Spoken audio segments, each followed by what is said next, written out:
Shalom Bapak Ibu yang dikasihi Tuhan Yesus. Kita akan memulai ibadah kita.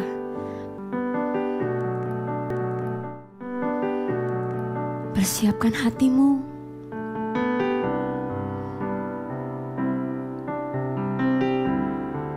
Hanya dengan kepadamu ya Tuhan,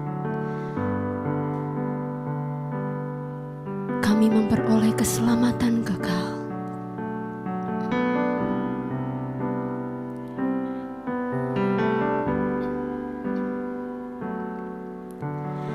Tarik aku dekat padamu, itu lebih dari berkat yang kau beri. Kau sendiri hartaku, lebih dari permata dan semua yang ku miliki. Aku dekat padamu, buatku mengerti segala rencanamu. Aku rela lakukan semua yang kau inginkan, bukti kasih pengabdianku. Dengan lebih sungguh katakan, tarik aku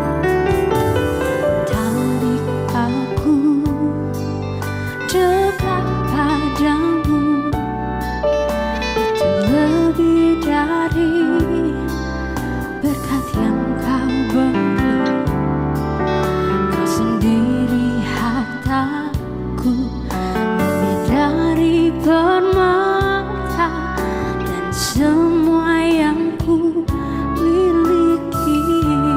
Tarik aku Bapa, tarik aku dekat padamu, buatku mengerti segala rencanamu.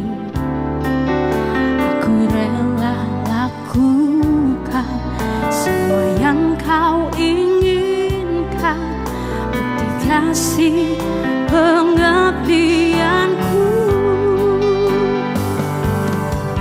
Sungguh siapakah aku ini Tuhan, tak lebih dari abu halus.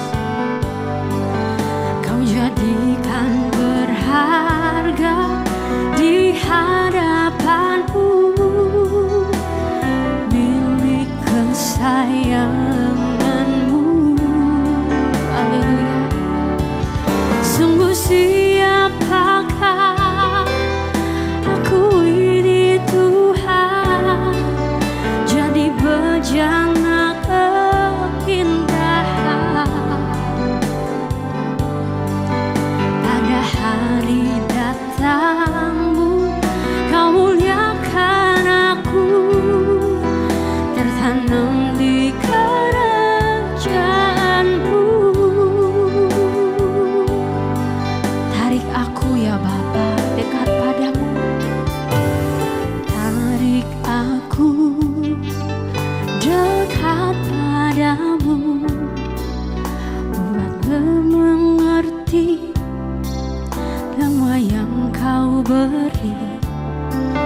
Kau sendiri hartaku, lebih dari permata dan semua yang ku miliki. Tarik aku dekat padamu, buatku mengerti segala rencanamu. Aku rela lakukan semua yang kau inginkan, bukti kasih pengabdianku. Katakan, sungguh siapakah aku ini Tuhan, tak lebih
jadikan berharga di hadapanmu, milik kesayanganmu. Sungguh siapakah aku ini Tuhan, jadi bejana indah.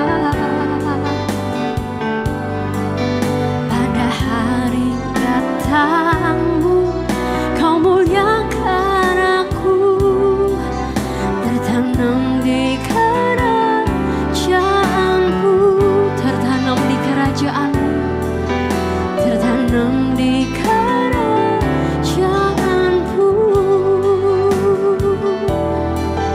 tertanam di kerajaanmu.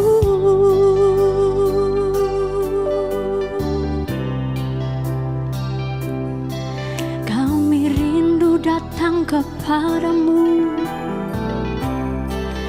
ya Allah yang Maha Suci.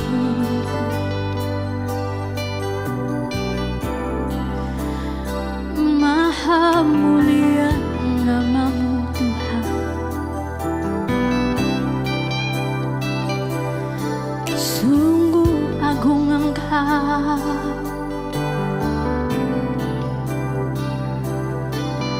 mulia, mulia Bapa. Haleluya.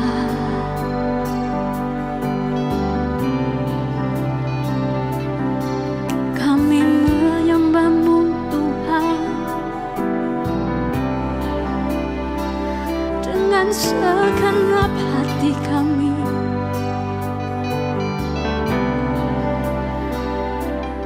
Engkau begitu mulia, Engkau begitu kudus, ya Bapa.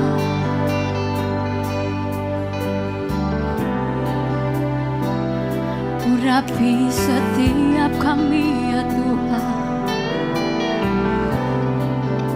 layakkan kami Roh Kudus untuk masuk ke hadirat-Mu yang suci Bapa.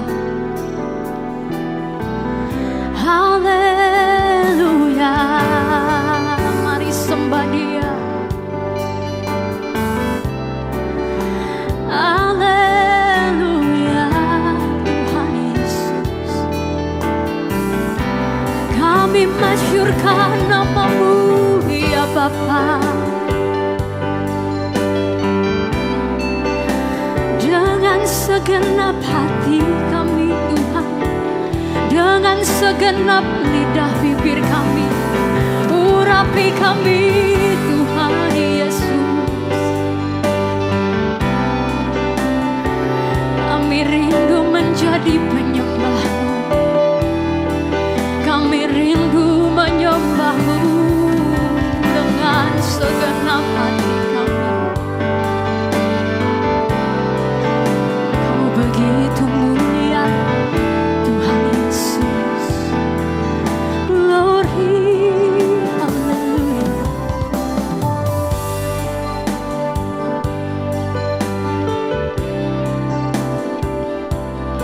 Arahkan hatimu Bapak Ibu hanya kepada Dia, hanya untuk Dia. Ya Tuhan,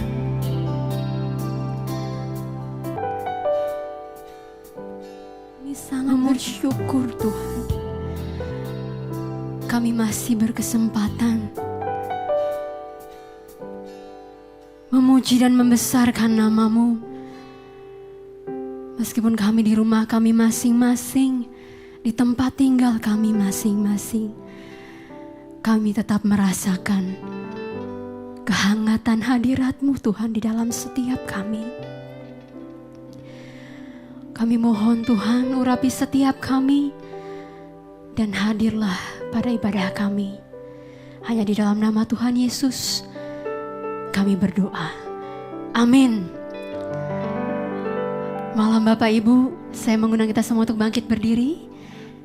Yang ada di rumah, kita naikkan pujian bagi Yesus semuanya. Mari kita serahkan hidup kita kepada Dia.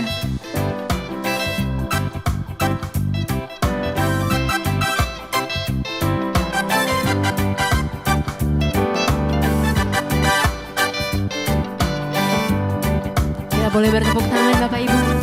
Tetap bersuka cita di dalam Tuhan.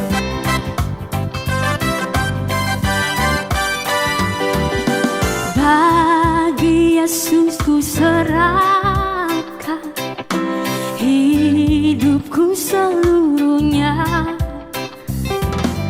hati dan perbuatanku pun waktuku miliknya. Sekali lagi Bapak Ibu, bagi Yesus ku serahkan hatiku seluruhnya, hati dan perbuatanku pun waktuku miliknya. Bagi Yesus semuanya pun waktuku miliknya. Bagi Yesus semuanya pun waktuku miliknya. Haleluya. Tanganku kerja baginya, kakiku mengikutnya, mataku memandang Yesus yang kupuji Dialah. Bagi Yesus semuanya yang kupuji Dialah. Haleluya. Bagi Yesus semuanya yang kupuji Dialah. Musik memuji Tuhan Yesus. Saya percaya kita semua memiliki semangat di dalam Tuhan. Amin.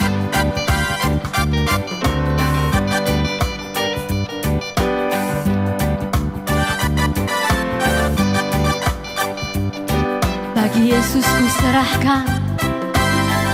Haleluya. Bagi Yesus ku serahkan hidupku seluruhnya, hati dan perbuatanku pun waktuku miliknya. Bagi Yesus, bagi Yesus ku serahkan hidupku seluruhnya,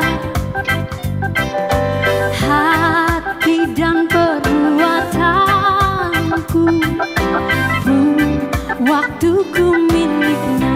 Katakan bersama, bagi Yesus semuanya pun waktuku miliknya.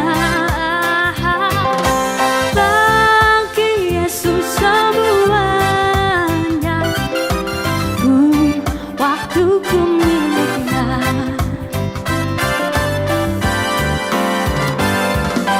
Tanganku kerja baginya, kakiku mengikutnya, mataku memandang Yesus yang kupuji Dialah. Haleluya. Bagi Yesus semuanya yang kupuji Dialah. Bagi Yesus semuanya yang kupuji Dialah. Bagi Yesus semuanya. Bagi Yesus semuanya yang kupuji Dialah.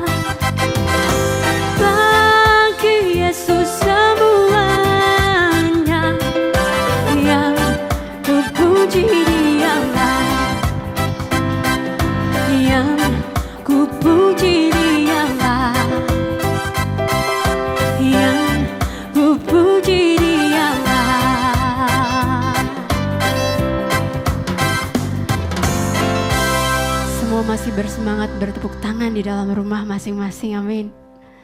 Kita terus bersuka cita. Tiap langkah kita diatur oleh Tuhan Yesus.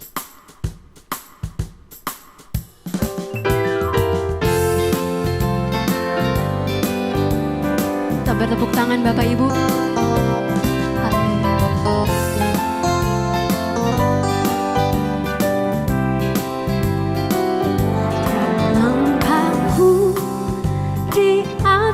Oleh Tuhan dan tangan kasih-Nya membimbingku di tengah gelombang dunia menakutkan.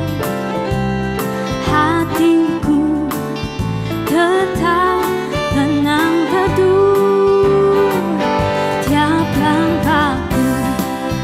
Ku tahu Tuhan yang pimpin ke tempat tinggiku di antara hingga sekali aku tiba di rumah Bapa surga yang bakal.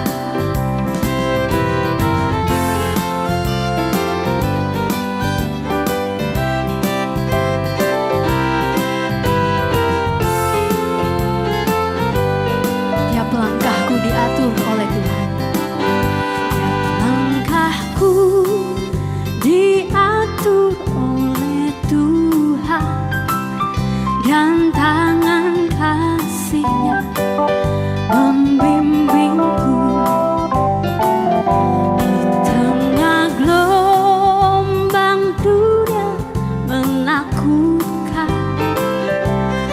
Hatiku tetap tenang teduh tiap langkahku.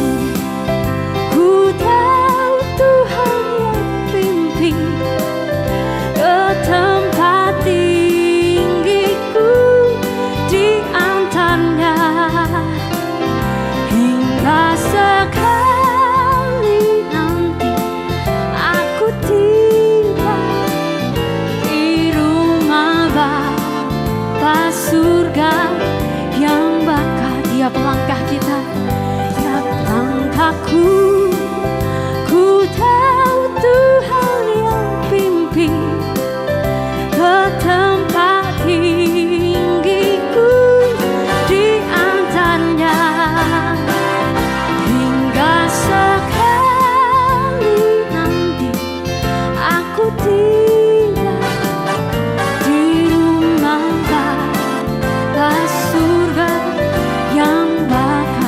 musik memuji Tuhan Yesus.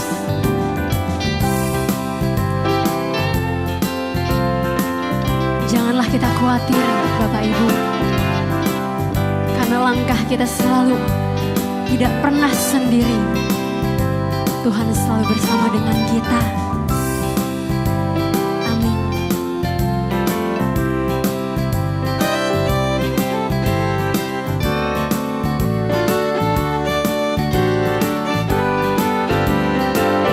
Tiap langkahku, ku tahu Tuhan yang pimpin ke tempat tinggiku di antara hingga sekali nanti aku tiba di rumah Bapa surga yang bakal. Tiap langkahku, ku tahu Tuhan yang pimpin ke tempat tinggiku di antara hingga sekali nanti aku tiba di rumah Bapa surga yang bakal. Di rumah Bapa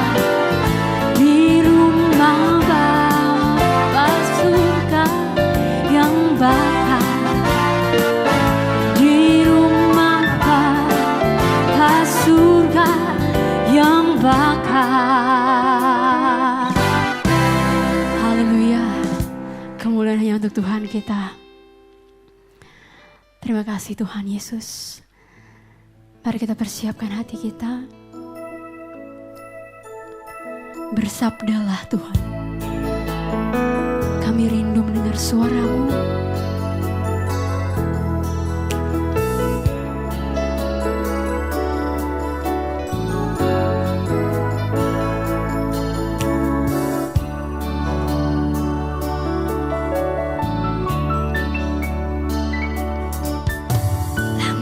Hidupku tak selalu cerah dan tak berawan, kadang gelap membayang, badai pun datang.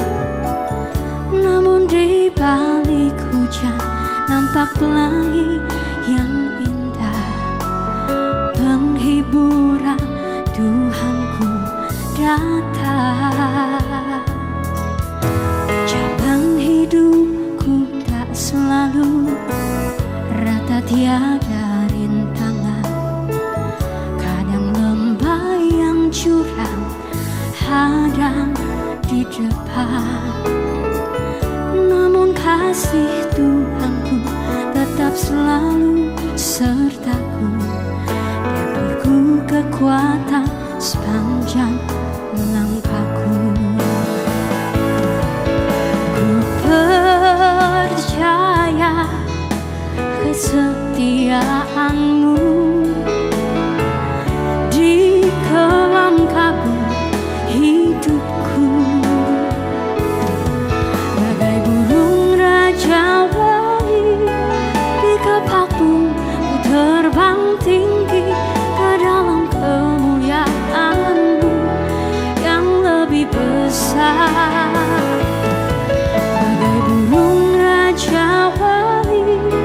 Di kepak-Mu ku terbang tinggi ke dalam kemuliaan-Mu yang makin besar.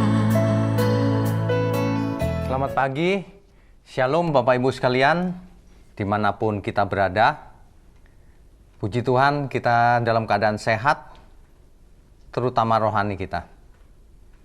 Kita semua ada di rumah, dan kita sudah mulai beraktivitas sekarang. Cuma gereja memang belum seluruhnya terbuka ya untuk umum secara fisik maksud saya. Tetapi online ini tidak bisa dibatasi. Haleluya. Pagi ini kita akan belajar satu kebenaran dari Alkitab. Setiap kata kita akan lihat betapa hebatnya firman Tuhan. Dan kita akan lihat betapa pengaruhnya terhadap jiwa kita. Untuk itu sebelumnya mari kita berdoa. Bapa yang di surga, terima kasih. Pagi ini kami mau mendengar firman-Mu. Dan kami percaya firman yang ditabur tidak kembali dengan sia-sia. Kami percaya firman yang benar mengubah setiap kami. Membuat hidup kami berbuah-buah. Ada yang 30 kali, ada yang 60 kali, ada yang 100 kali. Terima kasih Bapa, Kau berkati ibadah ini dari awal sampai akhir. Kau berkati mulut hamba-Mu untuk menyampaikan kebenaran ini.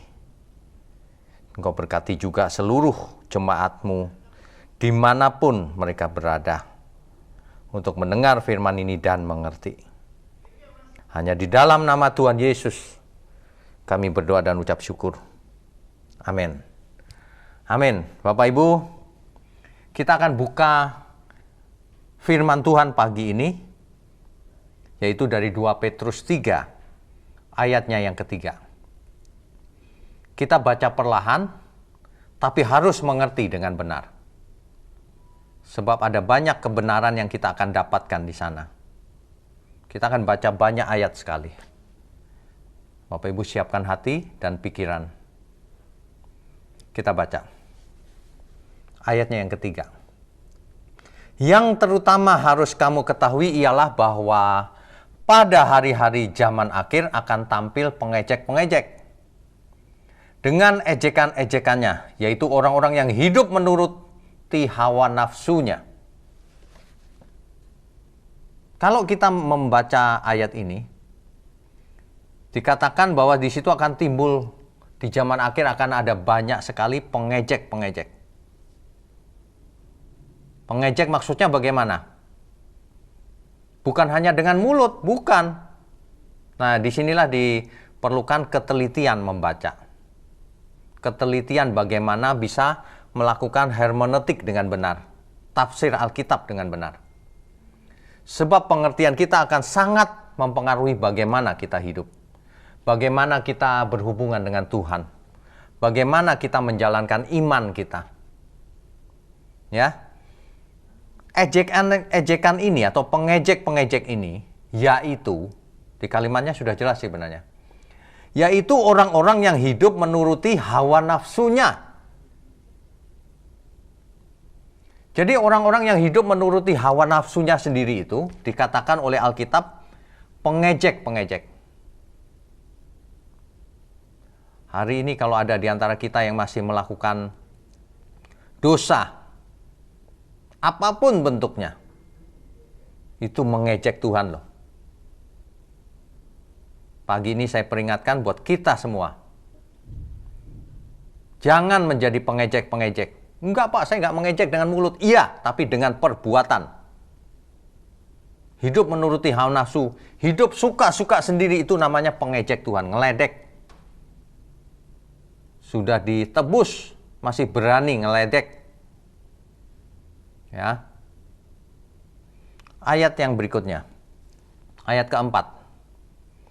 Kata mereka. Mereka ini yang mendengar. Di manakah janji tentang kedatangannya itu? Mana janjinya mau datang Tuhan? Kira-kira begitu. Sebab sejak bapak-bapak leluhur kita meninggal, segala sesuatu tetap seperti semula pada waktu dunia diciptakan. Ini orang-orang yang ngeledek juga ini. Mana katanya Tuhan mau datang? Sejak dulu, sejak zaman nenek moyang nggak berubah tuh. Bahkan sejak diciptakan bumi ini, katanya nggak berubah. Ayat yang kelima ya. Mereka sengaja tidak mau tahu. Tidak mau taunya sengaja loh Bapak Ibu. Bukannya gini, tidak sengaja tidak tahu. Bukan, sengaja tidak mau tahu. Ini membuktikan, sekali lagi membuktikan kata ini, sengaja itu artinya manusianya yang sengaja. Artinya ada kehendak bebas. Manusianya sengaja tidak mau tahu. Bukan Tuhan yang tidak membuatnya tidak mau tahu, bukan. Manusianya membuat keputusan sengaja tidak mau tahu. Lagi-lagi Calvin salah dalam hal ini. Ada ayat yang mengatakan begini, mereka sengaja. Bahwa, apa sengaja tidak mau tahu itu? Bahwa oleh firman Allah, langit telah ada sejak dahulu. Sudah ada sejak dahulu. Dan juga bumi yang berasal dari air dan oleh air. Ayat ke-6, dan bahwa oleh air itu bumi yang dahulu telah binasa, dimusnahkan oleh air bah. Bapak Ibu tentu ingat, bumi pernah mengalami kebinasaan satu kali di masa lalu, yaitu air bah di zamannya Nuh. Semua yang hidup tersapu bersih oleh air bah, kecuali keluarga Nuh dan seluruh binatang-binatang yang masuk ke bahtera Nuh. Ya, itu peristiwa historis loh, bukan dongeng. Itu peristiwa sejarah. Ayat ke-7. Tetapi oleh firman itu juga, langit dan bumi yang sekarang terpelihara dari api. Loh, sebelumnya ayatnya bicara oleh air bah dulu musnahnya. Tapi di ayat ini dikatakan yang sekarang terpelihara dari api.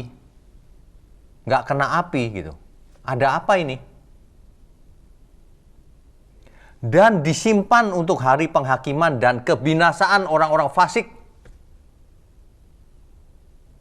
Artinya langit dan bumi ini tidak akan dimusnahkan Tuhan oleh air lagi. tapi oleh api, disimpan.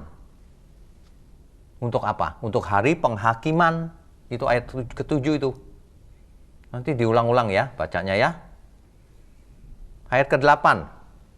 Akan tetapi, saudara-saudaraku yang kekasih, yang satu ini tidak boleh kamu lupakan.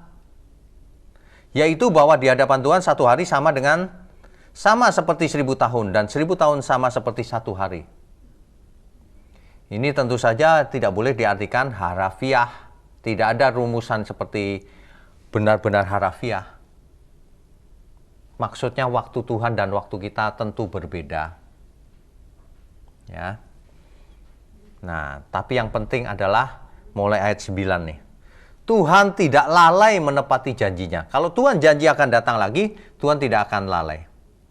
Ini mengerikan, sekaligus membahagiakan bagi orang-orang yang berkenan hidupnya untuk Tuhan. Ya. Hal ini menakutkan bagi orang-orang yang tidak siap bertemu Tuhan. Tetapi membahagiakan bagi orang-orang yang sudah siap bertemu Tuhan. Sekalipun ada orang yang menganggapnya sebagai kelalaian, tetapi ia sabar terhadap kamu. Tuhan sangat sabar terhadap kita semua. Karena ia menghendaki supaya jangan ada yang binasa. Di stabilo itu. Kalimat itu. Karena Tuhan menghendaki supaya jangan ada yang binasa. Ingat, ayat Alkitab tidak ada yang salah.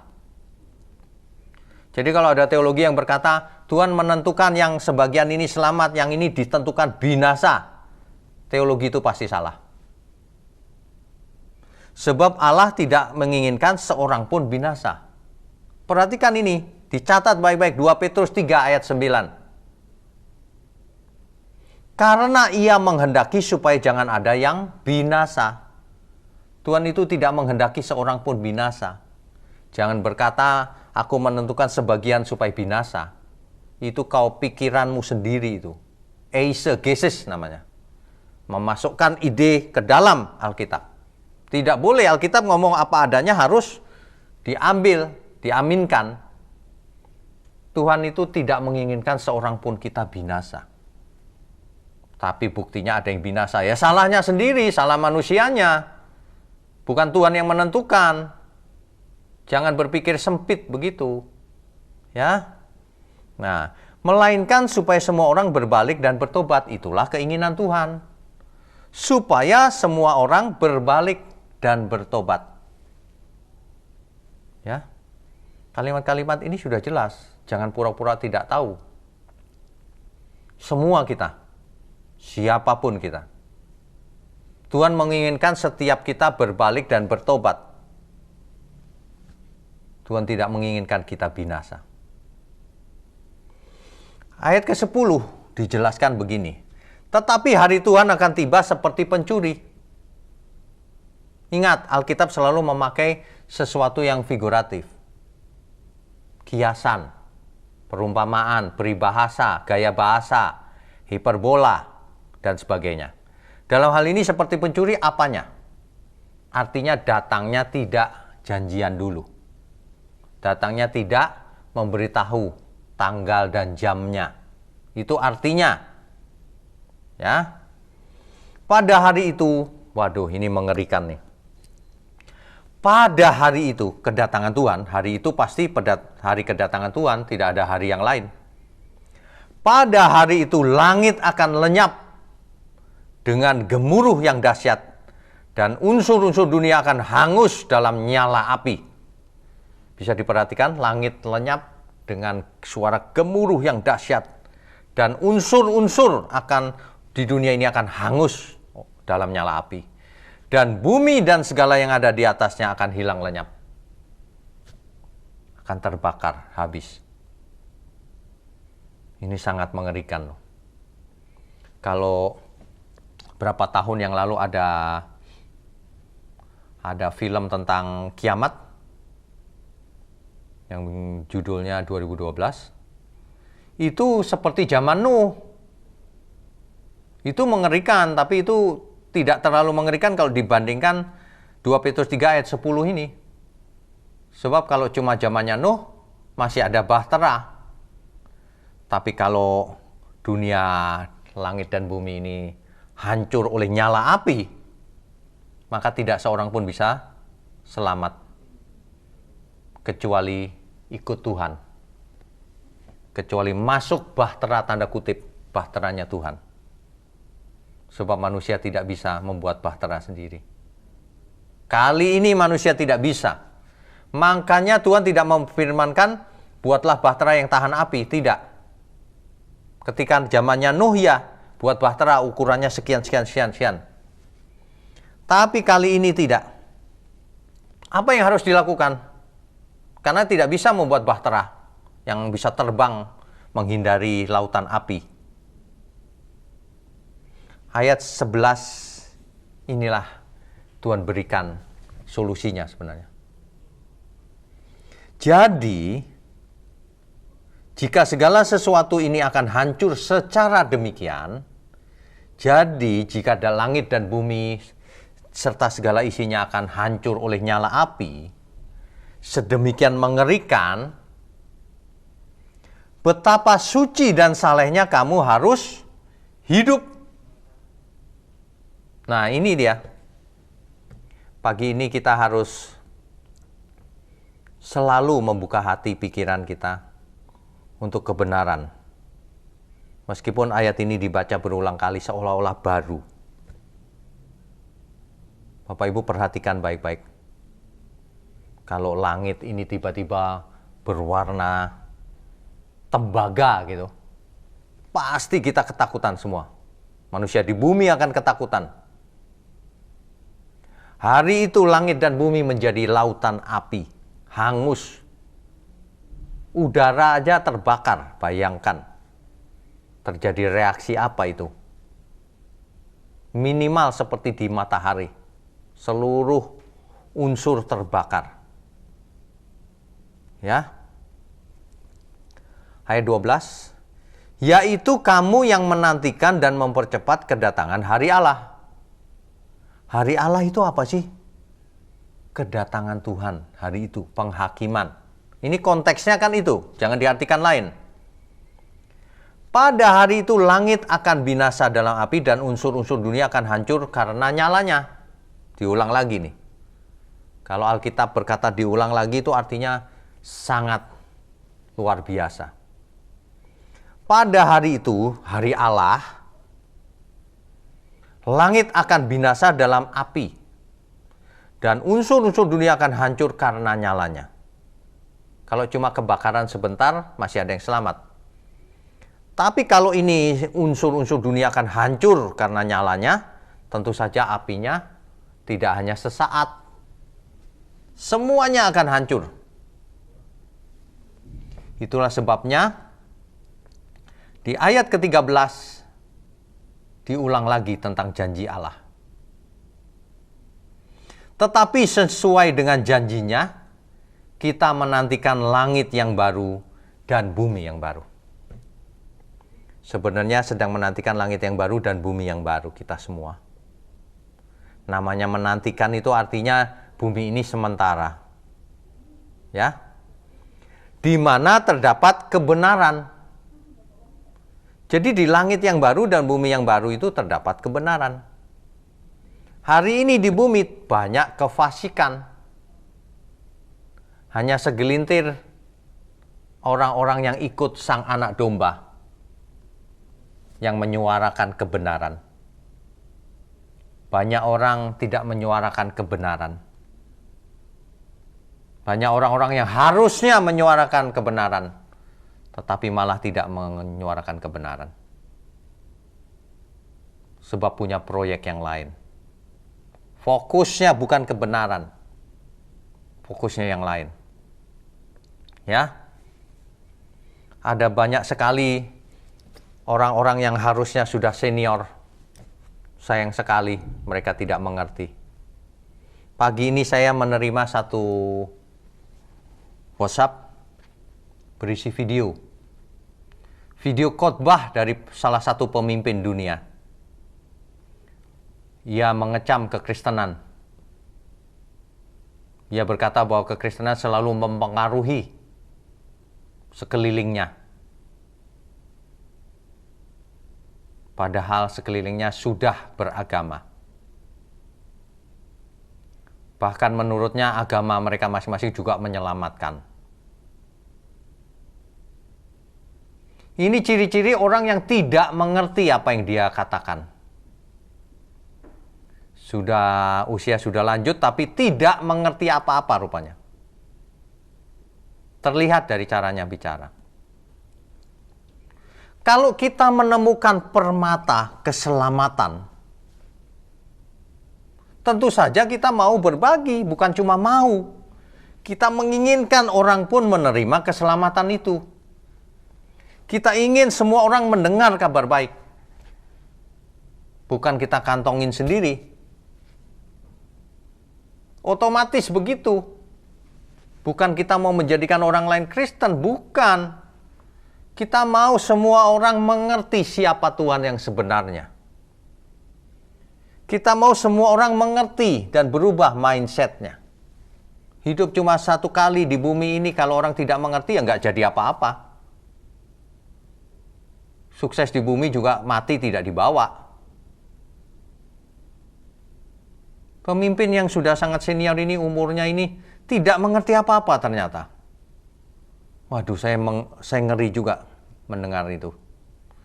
Ternyata manusia tidak tergantung dari umurnya. Umur manusia tidak menentukan kedewasaan atau pikiran manusia.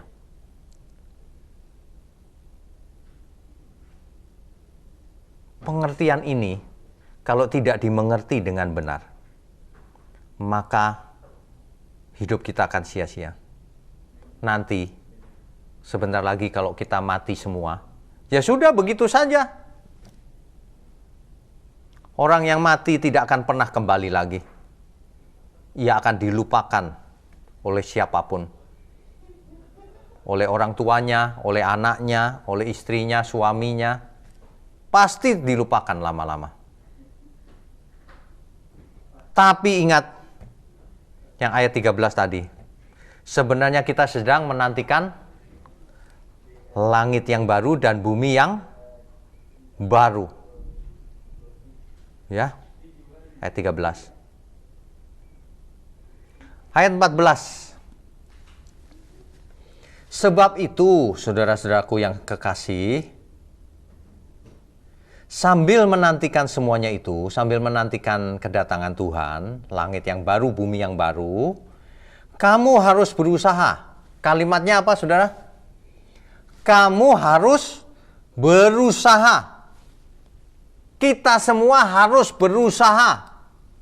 Dicatat baik-baik ayat ini. 2 Petrus 3 ayat 14. Kamu harus berusaha, bukan diam saja. Wah, sudah selamat Pak, kita diam aja, pasif. Itu namanya pemalas. Orang yang pemalas, gak usah ngomong keselamatan, pasti hidupnya tidak berkualitas. Oh, Alkitab ngomongnya apa, kok ngomong apa? Alkitab berkata, kamu harus berusaha. Jangan diam saja, berusaha. Berusaha supaya apa? Dicatat ini baik-baik. Supaya kamu kedapatan tak bercacat dan tak bernoda di hadapannya. Siapa yang berusaha? Kita semua. Kita tidak ditentukan A atau B. Kita yang harus berusaha supaya hidup tak bercacat dan tak bernoda. Ini kata Alkitab loh. Oh, berani yang ngerubah-ngerubah orang ya. Dalam perdamaian dengan Dia. Nah, Tuhan mendamaikan kita dengan Allah Bapa. Dengan Bapa kita di surga. Ketika hidup kita dalam perdamaian, itu dia kamu harus berusaha, kita harus berusaha hidup tak bercacat, tak bernoda. Makanya tidak ada itu seseorang yang ditentukan yang ini selamat, yang ini enggak ada itu. Kita yang harus berusaha. Berusaha supaya hidup tak bercacat, tak bernoda. Ini Alkitab yang ngomong. Ya. Ayat 15. Anggaplah kesabaran Tuhan kita sebagai kesempatan bagimu, bagi kita, untuk beroleh selamat. Kalau Tuhan belum datang sampai hari ini, kita harus menganggapnya sebagai kesabaran Tuhan. Kenapa? Supaya banyak orang selamat. Gitu loh. Tuhan masih menunggu setiap kita supaya berbalik dan bertobat. Bukan sudah merasa selamat lalu males, sudah selamat, gak usah berbuat baik. Keselamatan bukan karena perbuatan baik. Salah itu teologi itu. Alkitab berkata sebaliknya loh, di semua ayat. Dari kitab Kejadian sampai Wahyu. Kita itu punya kehendak bebas. Kita punya kedaulatan untuk mengontrol diri kita sendiri. Tentu saja kalau kita mau dibentuk oleh Tuhan, kita harus menyerahkan diri. Harus melakukan, harus berusaha. Kita harus berusaha. Kalau Roh Kudus tinggal dalam diri kita memimpin kita harus berusaha mengikuti pimpinannya. Bukan lalu kita dikendalikan secara pasif begitu. Salah ya. Bertobat. Kok ayat begini jelas kok tidak bisa menangkap ya. Teologi yang salah itu mengubah mindset dan karakter loh. Jadi jelek karakternya. Ya. Amin ya Bapak Ibu ya. Sesungguhnya Tuhan mengasihi kita dan Tuhan tidak menginginkan kita seorang pun dari kita binasa. Ayo bertobat. Ayat 16-nya. Hal itu dibuatnya dalam semua suratnya. Ini surat Rasul Paulus sebenarnya. Apabila ia berbicara tentang perkara-perkara ini. Dalam surat-suratnya itu ada hal yang sukar dipahami. Sehingga orang-orang yang tidak memahaminya dan yang tidak teguh imannya memutarbalikkan menjadi kebinasaan mereka sendiri. Siapa yang membinasakan dirinya sendiri? Mereka sendiri. Baca berulang kali ayat 16 ini. Hal itu dibuatnya dalam semua suratnya apabila ia berbicara tentang perkara-perkara ini. Dalam suratnya itu ada hal-hal yang sukar dipahami. Sehingga orang-orang yang tidak memahaminya dan tidak teguh imannya memutarbalikannya menjadi kebinasaan mereka sendiri. Jadi banyak orang memutarbalikkan pengertian sehingga membinasakan dirinya sendiri. Tuhan tidak pernah membinasakan seseorang tanpa alasan. Manusia yang membinasakan dirinya sendiri. Sudah disediakan firman yang benar diputarbalikkan. Sudah tidak mengerti, diajar, tidak mau mengerti. Sengaja tidak mau mengerti. Ya. Waduh. Sama seperti yang juga mereka buat dengan tulisan-tulisan yang lain. Tulisan yang mana saja sama, saudara. Tergantung kitanya. Kita tidak dipaksa Tuhan untuk bertobat. Tapi Tuhan menginginkan kita bertobat. Sebab kalau seseorang tidak mau bertobat, ya memang dia tidak cinta Tuhan. Ini kita sudah baca 16 ayat. Ayat ini harus dibaca berulang kali. Sebab seseorang tidak bisa mengerti dengan cepat biasanya. Harus diulang-ulang. Hari ini ada teknologi. YouTube ini bisa diulang-ulang. Jadi Bapak Ibu harus belajar, diulang-ulang ya. Dan berubah. Percuma saja loh setiap hari Minggu pagi begini mendengar firman, amin amin, tapi setelah itu tidak dilakukan. Setelah itu lupa. Jangan bilang tidak sengaja loh lupa itu. Sengaja. Hidup kita ini sadar sesadar-sadarnya. Kita mau mengingatnya atau mau melupakannya. Bisa. Kalau mau melupakan nggak usah berusaha melupakan sih. Diam aja pasti lupa. Tapi kalau mau ingat, harus berusaha. Supaya ingat terus. firman Tuhan ini. Kita semua harus berusaha dalam segala hal, hidup tak bercacat, tak bernoda. Ya. Nah, jadi jangan memutarbalikkan atau membuat hoax-hoax yang membuat orang binasa. Bahkan diri sendiri binasa kalau membuat hoax. Apalagi berdasarkan Alkitab. Di ayat ini ada satu poin penting yang kita harus tidak boleh lupa. Yaitu ayat 11 tadi. Jadi jika segala sesuatu ini akan hancur secara demikian, betapa suci dan salehnya kamu harus hidup. Betapa suci dan salehnya kamu harus hidup. Apa artinya hidup suci dan saleh di sini? Kan kita harus mengerti firman, tidak hanya amin-amin saja tapi tidak mengerti. Kita harus mengerti apa itu firman Tuhan. Ayat ke berapa tadi? 11. Betapa suci dan salehnya kamu harus hidup. Suci di situ dipakai kata hagiais. Akar katanya hagios. Hagios ini artinya blameless. Tidak bernoda. Pure. Murni.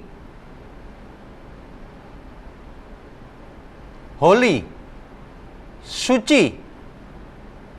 Ya. Itu dipakai kata hagios. Teks aslinya. Sedangkan dalam teks bahasa Inggris dikatakan holy conduct and pity. Hagiais, anastrofais, kai eusebeias. Ini harus dimengerti betapa suci dan salehnya kamu harus hidup. Apa maksudnya ya? Apakah rajin ke gereja? Atau apa? Ingat, suci tadi sudah dijelaskan pakai kata hagios. Murni, bersih, tak bercacat, tak bernoda, kudus. Ya, kudus itu maksudnya segala sesuatu dilakukan to the glory of God. Untuk kemuliaan Tuhan. Itu kudus. Ya. Di sini diterjemahkan dalam bahasa Inggris holy conduct and pity. Conduct itu apa? Anastrofais. Anastrofais itu dari akar katanya anastrofe. Conduct di situ konteksnya adalah behavior. Behavior itu kelakuan, perbuatan. Hidup kita menyeluruh, karakter kita. Harus kelakuan kita, perbuatan kita, hidup kita seluruhnya itu harus apa? Hagios, kudus, tak bercacat, tak bernoda, hidup kudus untuk kemuliaan Tuhan. Langit dan bumi akan lenyap oleh api. Itulah sebabnya kita harus hidup kudus, nggak takut ditolak Tuhan nantinya.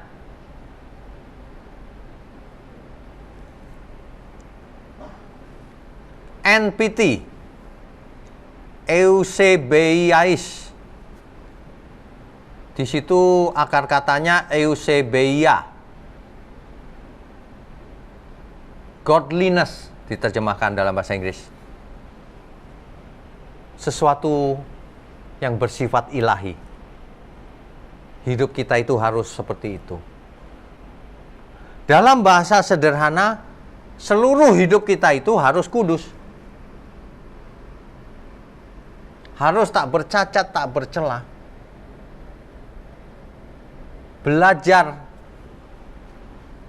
sikap hati harus belajar.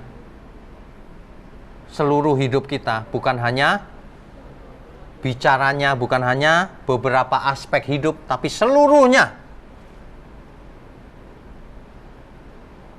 Ya, pagi ini kalau kita mendengar firman ini, sudah mengerti Pak. Ya, kalau sudah mengerti dilakukan. Kalau tidak dilakukan artinya tidak mengerti. Enggak Pak, sudah mengerti. Iya, mengerti dengan pikiran, tapi tidak menghayati artinya. Itu sama dengan orang yang, waduh minum manis terus bahaya nih. Sudah mengerti Pak, tapi minumnya manis terus. Coba bayangkan. Orang mengerti sesuatu itu jahat di mata Tuhan, tapi dilakukan terus. Apa maksudnya? Coba kita tanya diri sendiri. Coba kita tanya diri sendiri. Apakah yang kita lakukan itu jahat di mata Tuhan atau tidak? Ketika mata kita melihat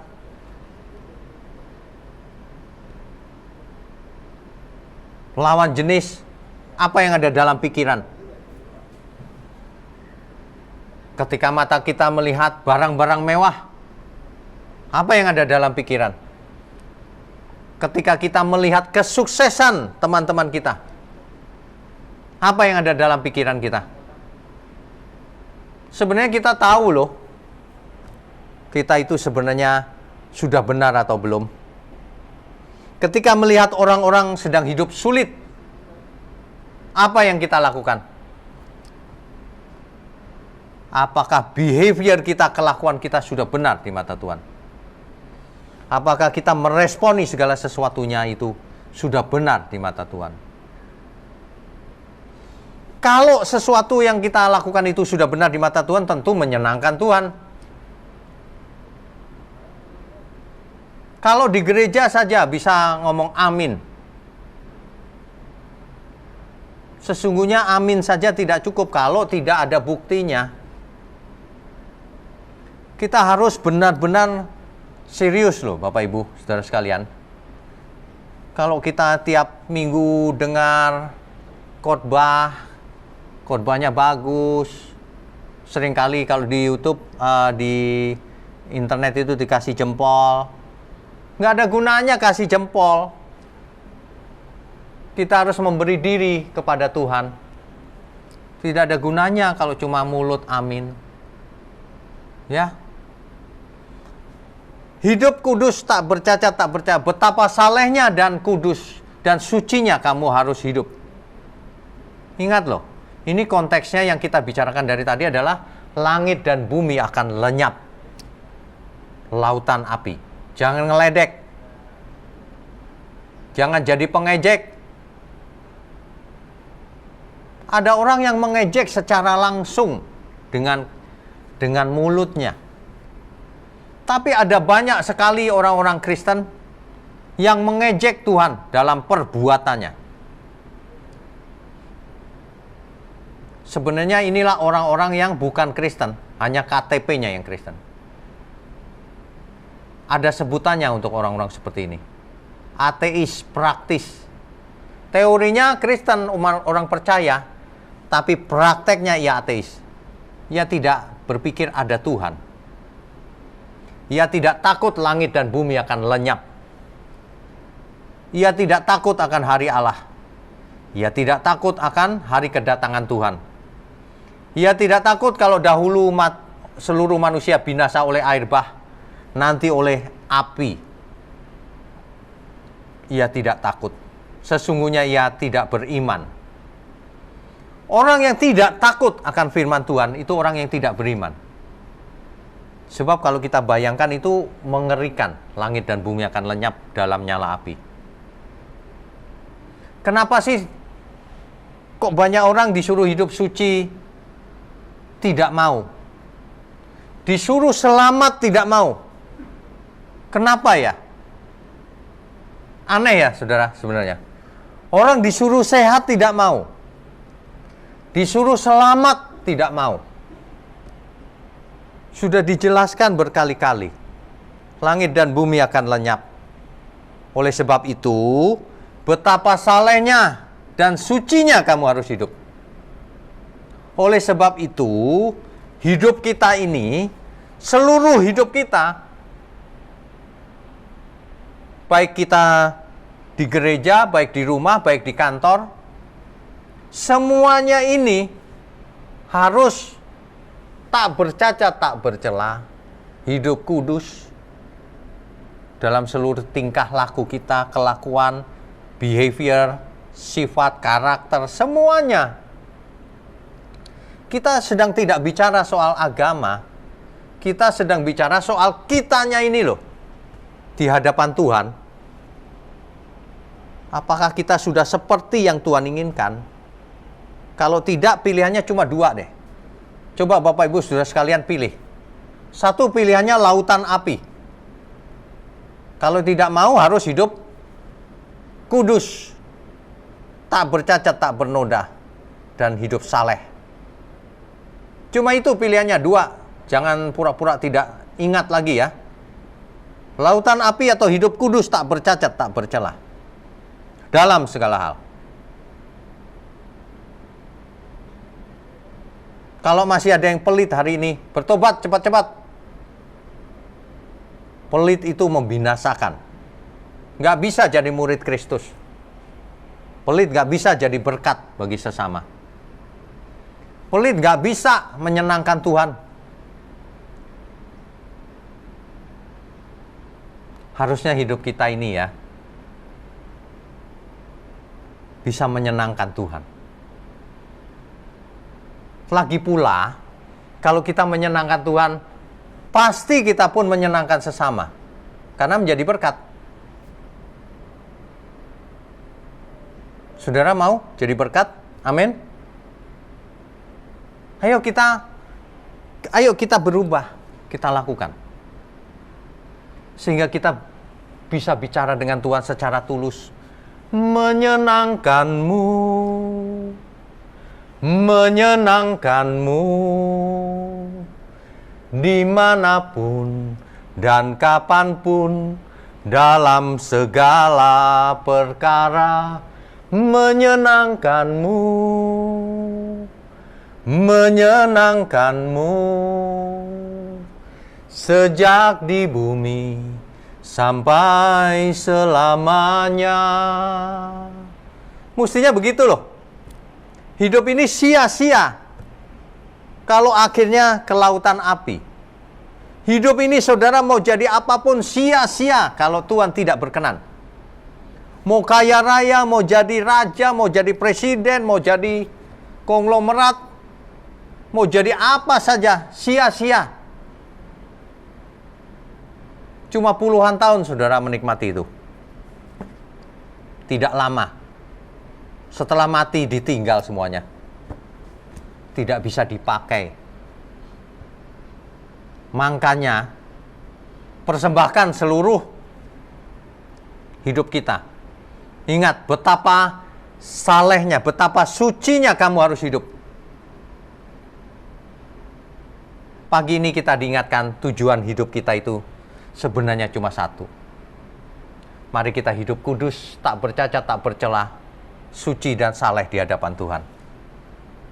Tentu saja kalau di hadapan Tuhan suci saleh, maka kita bisa menjadi berkat bagi sesama.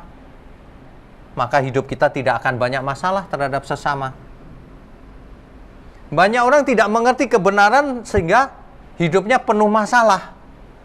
Sebenarnya ada banyak masalah di dunia ini tidak harus terjadi kalau kita mengerti kebenaran. Ada banyak orang hal kecil dibesarkan jadi masalah. Kita yang mengerti kebenaran harus hal besar dikecilkan, tidak dianggap masalah. Kecuali keselamatan. Kecuali kalau itu menyangkut kekudusan hidup, harus dipersoalkan. Sebab itu mempengaruhi keselamatan jiwa kita. Baik, Bapak Ibu, ingat, kita hidup cuma satu kali dan tidak panjang. Mari kita hidup tidak bercacat, tidak bercela, suci dan saleh. Kalau kita hidup suci saleh, yang beruntung kita juga kok. Nanti kita akan merasakan respon banyak orang yang berkenan kepada Tuhan.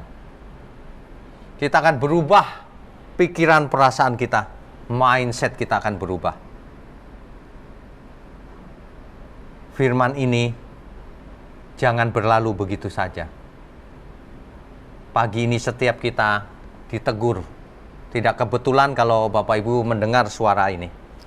Tidak kebetulan. Dimanapun Bapak Ibu berada, camkan baik-baik. Aku mau pilih hidup tak bercacat, tak bercelah, kudus dalam segala hal. Sebab itulah yang menyenangkan Tuhan. Amin ya. Amin Bapak Ibu. Amin. Pagi ini kita sudah mendengar firman. Kiranya firman ini dimengerti dengan benar. Dan hidup kita tidak menjadi sia-sia. Kapanpun kita mati, kapanpun Tuhan datang, kita sudah siap. Tapi selagi kita hidup, mari kita hidup menjadi berkat bagi sesama. Mari kita hidup menyenangkan Tuhan saja. Amin ya. Bapak Ibu dimanapun berada, baik jemaat GSKI Pantai Indah Kapuk, maupun seluruh umat Tuhan dimanapun berada, sampai ke ujung bumi, mari kita belajar. Sebab hidup ini sebenarnya sedang belajar, sampai kita semua menutup mata. Mari kita angkat tangan kita. Mari kita berdoa. Bapa di surga, terima kasih untuk firman-Mu. Tuhan, ajari kami agar kami hidup tak bercacat, tak bercelah. Agar kami hidup suci dan saleh. Kami menantikan langit yang baru dan bumi yang baru yang Tuhan janjikan. Terima kasih ya Bapa. Terima kasih. Biarlah pagi ini menjadi pagi yang penuh berkat bagi kami semua. Kami sudah mendengar firman dan kami akan lakukan dalam seluruh hidup kami. Sebelum kami sudahi ibadah online ini, kami mau terima berkat yang turun dari Tuhan. Segala berkat, baik berkat jasmani, berkat rohani, turun atas kita semua. Di dalam nama Bapa, Putra, dan Roh Kudus, Tuhan Yesus Kristus. Haleluya, Hosana. Mari semua yang percaya katakan, amin. Amin.